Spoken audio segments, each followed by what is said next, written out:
very warm welcome to Leaders of Tomorrow, Season 8. Today, in the spotlight is a company that has done rather well for itself, given the times that we live in. There are some sectors that have been very positively impacted, by COVID-19, and this is one such company. I'm talking about none other than the hyperlocal logistics company, Dunzo. And today I have with me Kabeer Biswas, the co-founder and CEO of Dunzo, joining me right here to give me some of the highlights, of the last few months, and of course, taking me through the blueprint of what the company plans over the next foreseeable future. Thank you so much, Kabeer, for joining us right here on Leaders of Tomorrow. Pleasure having you on the show.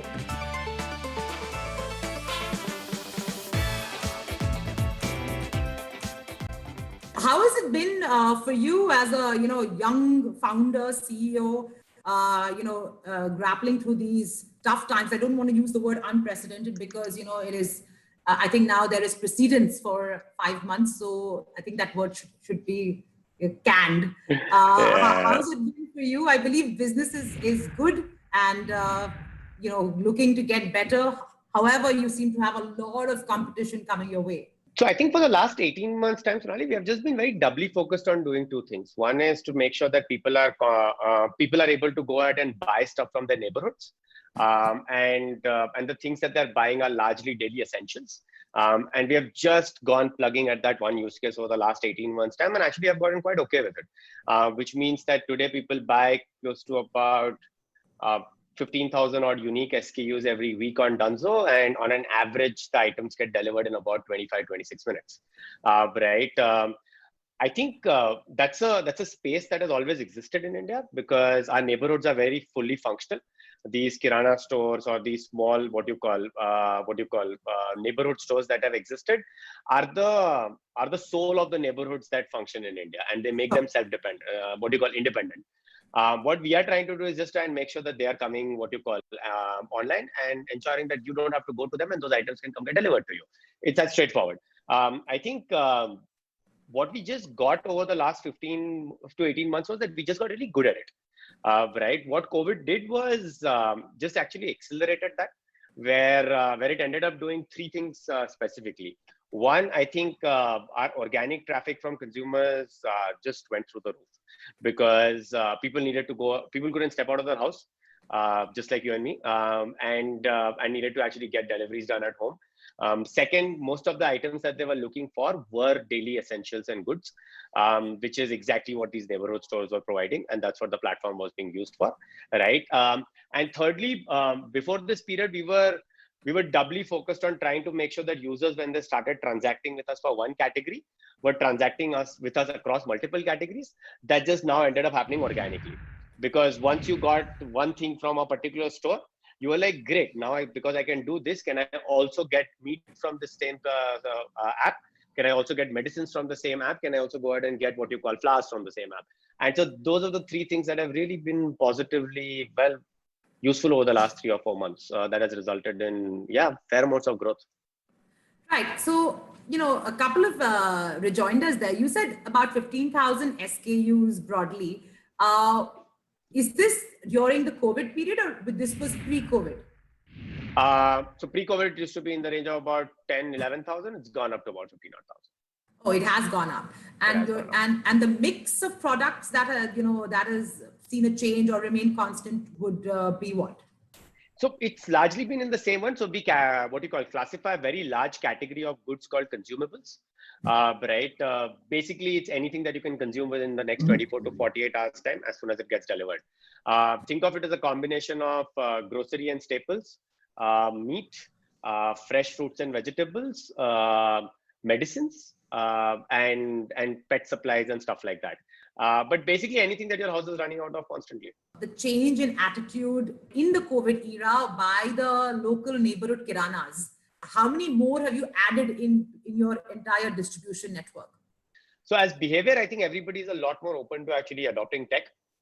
And so we have been able to push through a lot more tech in terms of wanting to make sure that their store performance is better, their inventory rates are much higher, they are able to get products that are there in the store, shipping a lot faster, all of those things. So all the platform, all the stores that are on the platform are performing a lot better for the users who are finally ordering.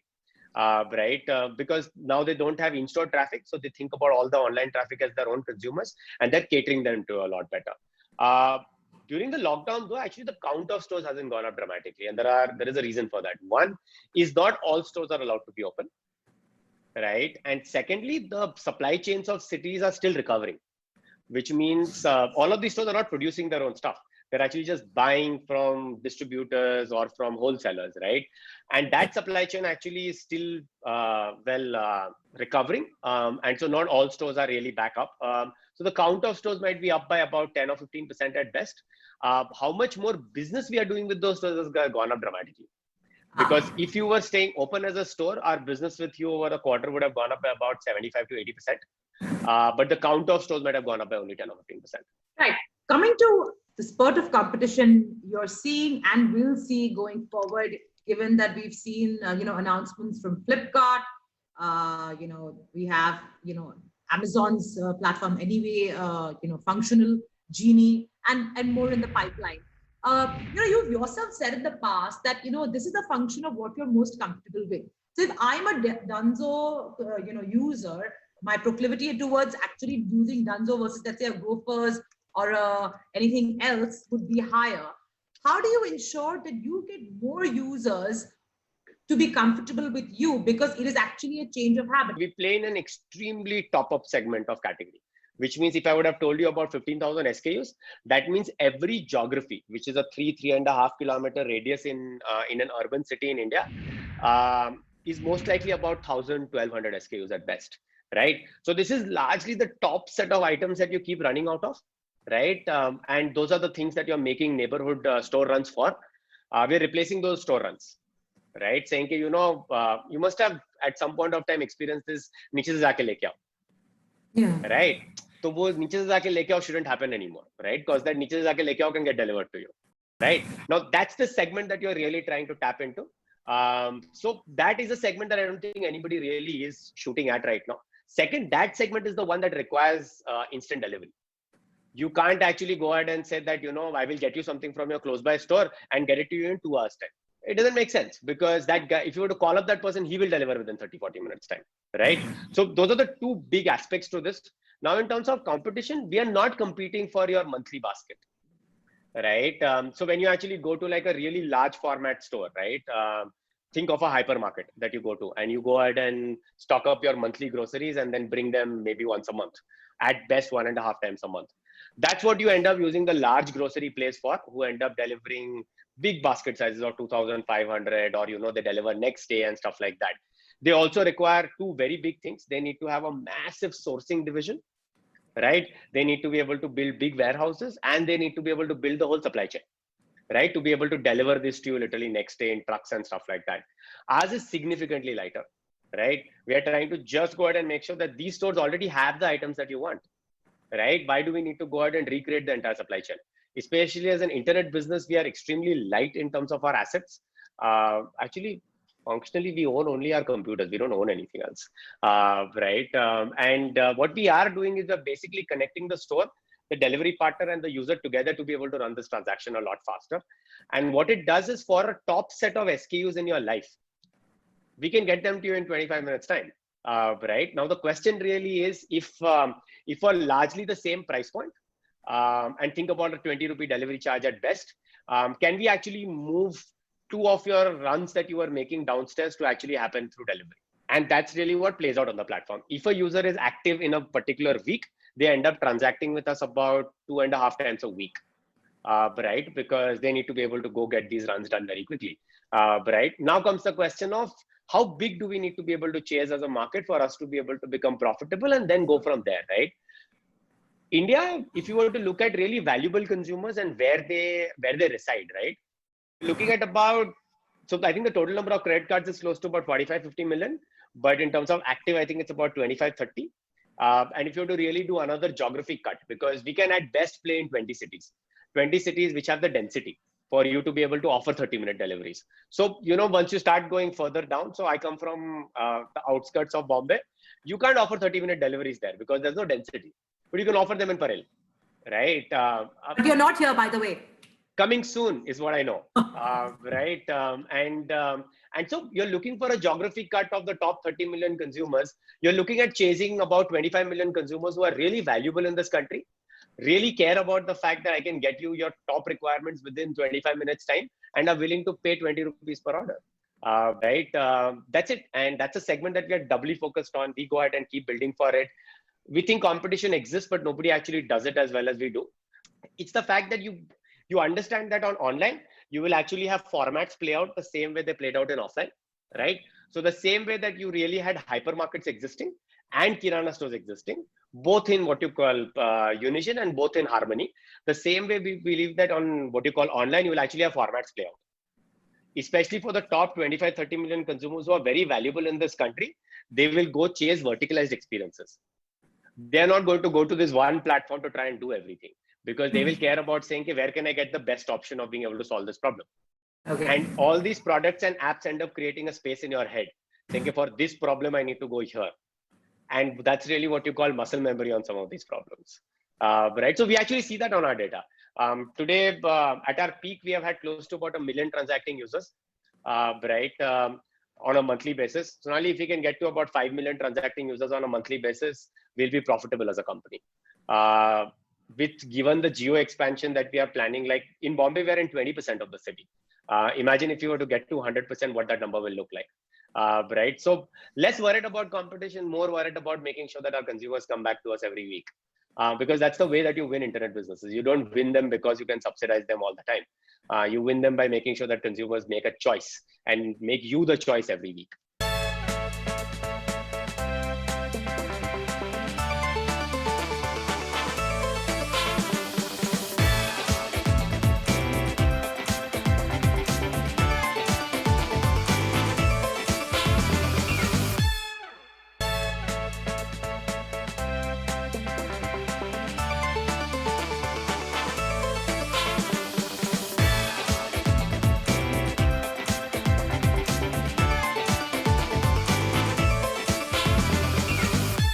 Would I be right to assume, and pardon my ignorance, that this is a low margin game, right? So your only way to really expand and get in your revenues would be via reach and getting, servicing that large pool of that target which you set, which is 25 million consumers. Sure. So you can't drive 100% penetration into any market, right? Right. So you can try 20-25%, which is why I said we need about 5 million to 6 million transacting users to get profitable. From a low margin business perspective, what does that mean, right? On a low margin business, what it means is after all your costs, you have little money left, right? You need to be able to multiply that with the number of transactions that you're running to be able to pay for your costs below that. That's really what a low margin transaction means, right? Now, all of it comes down to what your fixed costs are, right? So the fixed costs have to always be in unison to what your size of business is going to look like. Now, that's the choice that you need to make, that you will run a very lean organization for you to be able to actually go ahead and become profitable and be able to chase a really, really big market.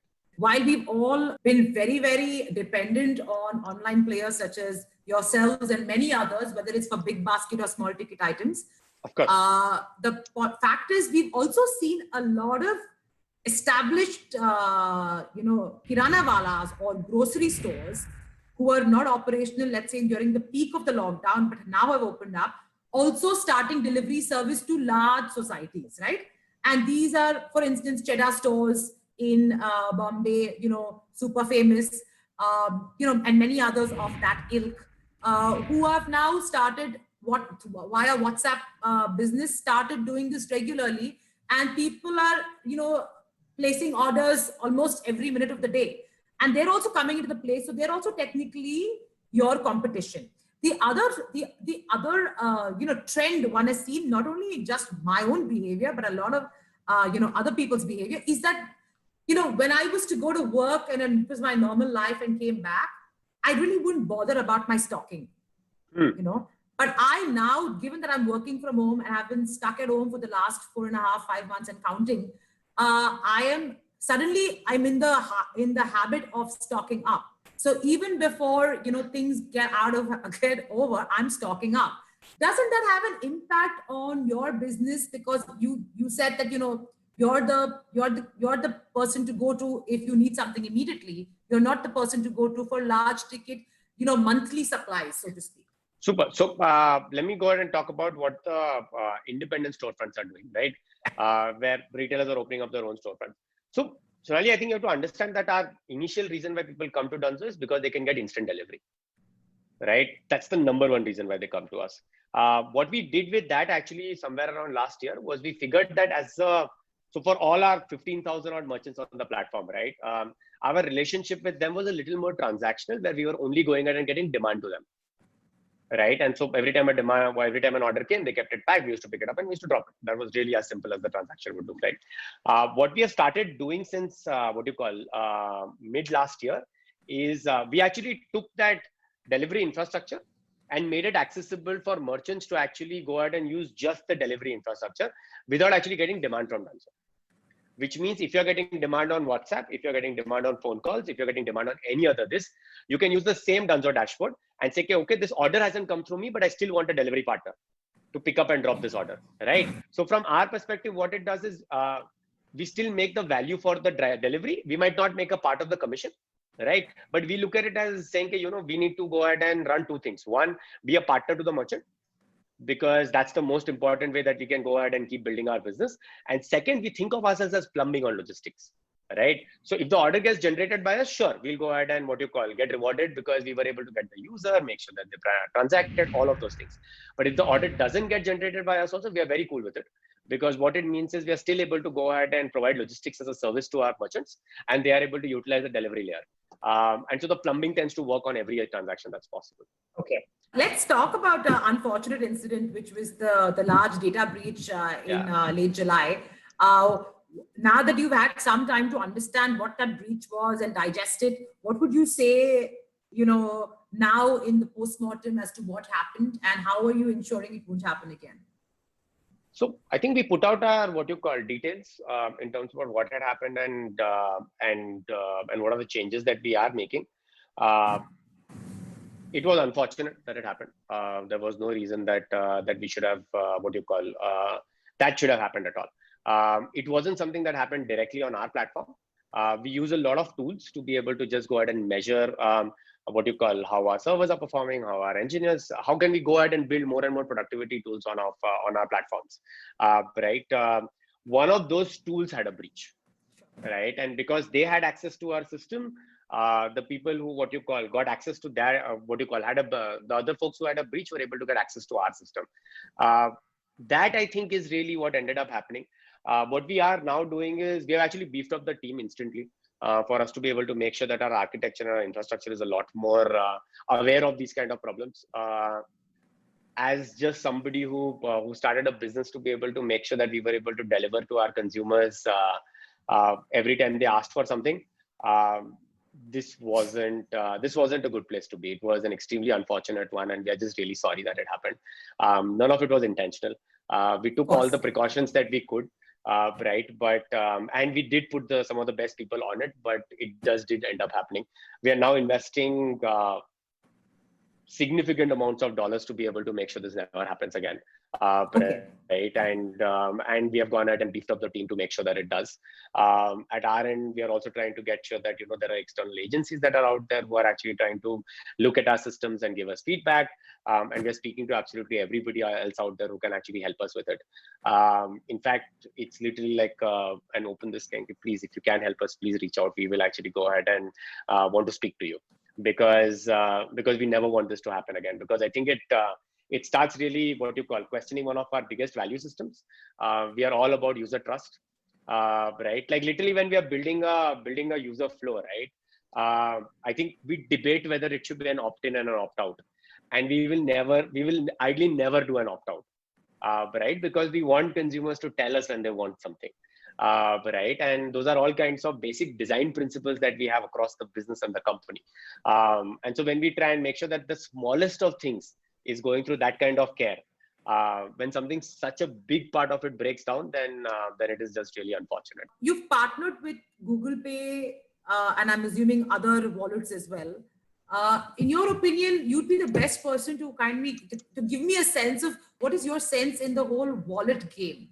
Do you think there will be a consolidation to say, maybe two players or so? Because we have more and more players who are, in the pipeline going to come with wallets, already decent number of wallets in the system. What's your sense of actually number of people using wallets between, two or three maximum?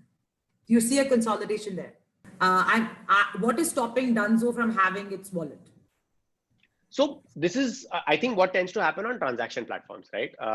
So on transaction platforms, once you have enough amount of GMV going through our platform, right, it becomes cost efficient to have your own gateway, so that you don't have to pay somebody else, right? So an Amazon Pay comes from that perspective, where they're like, I want to be able to make payments seamless on my platform, and then I can extend it everywhere else, right? The standardized, what you call, payment plays are really Google, Phone Pay, and whoever else comes up, right? From our perspective, we work very closely with Google because they're an investor, right? And I think also from a what you call surface perspective, Google Pay is the largest in the country in terms of transactions. And this is the hierarchy of surfaces, right? First, you get a mobile phone, then you start searching on it, then you start having communication on it, then you start paying people, then you start buying stuff, right? So Google Pay is there in terms of searching as well as on buying, right, or transacting. So it's a massive, what you call, top of the funnel. What we are doing is, because they have a really big top of the funnel, how can we go ahead and light up experiences that are very Dunzo centric? They're already working with a lot of brands, right?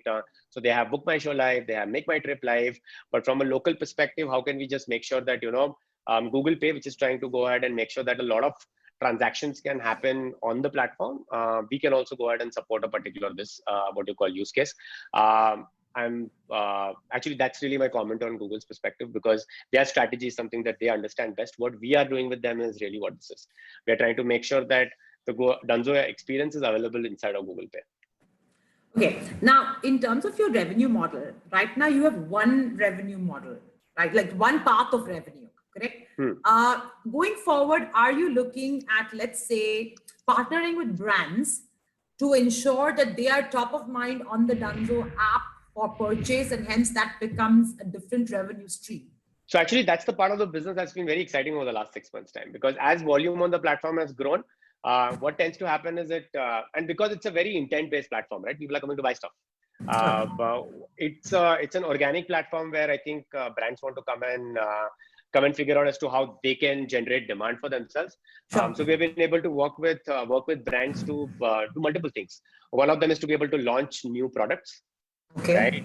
Second, launch new variants. Right. So literally, when you come to the store page on Dunzo, we can actually launch a new variant for you, saying, hey, this is a new variant. The other thing that we can do is you can actually go ahead and get the item for free, because a lot of big brands do a lot of sampling. But physical sampling is fairly broken. It doesn't have enough data coming back and forth from you. Digital sampling allows you to get insane amounts of data regarding who's consuming your product, and also goes ahead and what you call promote the product to them the next time they come to the platform, right? So that's the second thing that we're doing. The third thing that we're doing is we are in multiple geographies. We understand our search data a lot better than even the brand does or the store does, right? So we know that, say in apparel or in any other geography, people are searching for this specific brand and it's actually not available, or they don't have distribution. So what we do is we go work with the brand, go figure out saying, hey, in this particular geography, we already have enough demand for you. Can we help you get distribution into one of the stores that we already have live over there? Right? And we do this handshake. Because of that, one of the brands recently that we were working with was able to increase their revenue by 50% in 2 months. Oh, wow. In a particular geography. So they went from something that looked like about 10 lakh rupees to 15 lakh rupees in a particular month. Right. And that was just because they just did not have enough distribution. And we were able to create that distribution for them within that geography itself. So brands now are becoming a very important part of our play. Right. And so we are actually now working very closely with pretty much the biggest brands in this country and putting out literally a team at this point of time for them to be able to get access to what would be the most user-centric ways for them to actually try and get demand for themselves. Fair enough. Thanks so much, Kabeer, for this candid speak and the insights. All the very best, and hopefully, you'll be a lot more penetrated in the next few months, and a lot more of us can use your service. Absolutely. Thank you so much.